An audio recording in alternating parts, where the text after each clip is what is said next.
nossas saudações àqueles que têm condições de nos assistir. Agradeço o convite para poder apresentar uma mensagem de esperança para essa semana. Cumprimento a todos, o meu nome é Sérgio e eu escolhi para a nossa rápida meditação o texto da Bíblia, o texto de Salmos, o capítulo 93.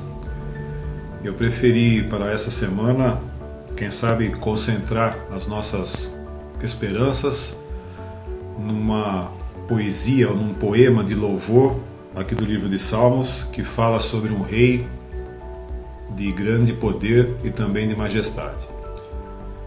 Salmo 93, o verso 1, ele nos diz assim: O Senhor é rei e ele está vestido com roupas reais, vestido com um manto de poder e força. O finalzinho ainda do verso 1 nos diz assim: O Senhor sustenta o mundo e ele fica firme. A introdução desse verso nos apresenta um rei, fala de vestimentas reais, manto de poder e força. E quem sabe vestimentas reais, um manto de poder e força, a gente poderia atribuir a qualquer um dos reis que podem, quem sabe, ser identificados aqui na Terra. Mas o finalzinho do verso 1 nos apresenta, qual é o rei poderoso e majestoso a quem nós devemos dar louvor. É aquele que sustenta o mundo e ele fica firme. Somente o nosso Deus Criador pode ser encaixado como um rei poderoso, majestoso, digno de glória, digno de louvor, por sua característica de criação e de sustentar o mundo praticamente nas suas mãos e ele ficar firme.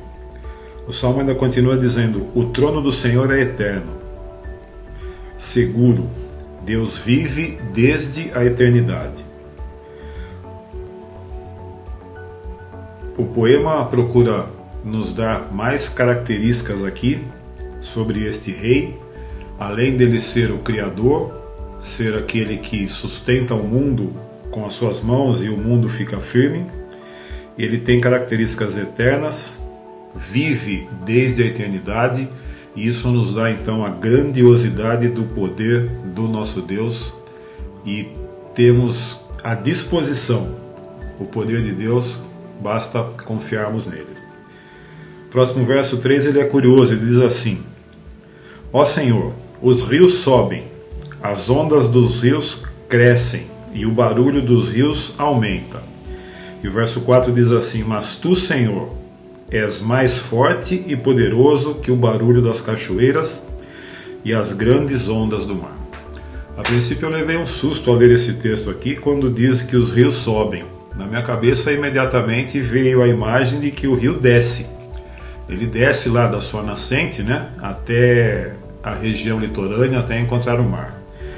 Mas o autor desse poema, quando ele fala que os rios sobem, na realidade as águas do rio sobem por alguma enchente, por alguma ação de inundação. E o texto continua, as ondas dos rios crescem e o barulho dos rios aumenta.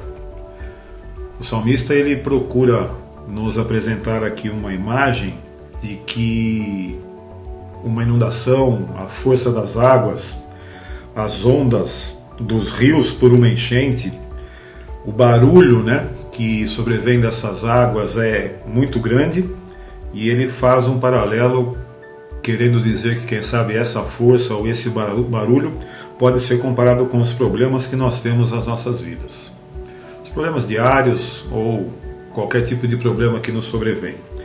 E o salmista completa, como vimos aqui: Mas tu, Senhor, és mais forte e poderoso do que esse tipo de barulho. Ou seja, as águas, as inundações podem ser comparadas aos problemas que o inimigo de Deus pode colocar diante de nós. Nós podemos crer e confiar num rei, num Deus de poder e de majestade, que é maior do que qualquer espécie aqui de força, de poder ou de barulho que as águas de uma inundação, que as águas de uma cachoeira poderiam correlacionar aqui com alguns problemas. E o salmista ele termina esse capítulo com o verso 5 dizendo assim: as tuas leis são verdadeiras, totalmente dignas de confiança. Por isso, Senhor, o teu povo deve viver em santidade e pureza para todo o sempre. Esse é o nosso desejo para com todos vocês para esta semana, que vocês possam depositar esperança nesse Senhor, um Senhor que sustenta o mundo com as suas mãos, um Senhor que é eterno, que vive para sempre, que o seu poder e a sua majestade é maior do que qualquer tipo de problema ou barulho que o seu inimigo pode fazer ou trazer a cada um de nós. E fechando com a citação de que além da perfeição e do poder desse rei, as suas leis também são verdadeiras, perfeitas, e o convite final para nos santificarmos diante desse Deus, diante das suas leis, e procurarmos seguir os seus conselhos para todo o sempre. Esse é o nosso desejo e a nossa oração para com vocês para esta semana. Muito obrigado.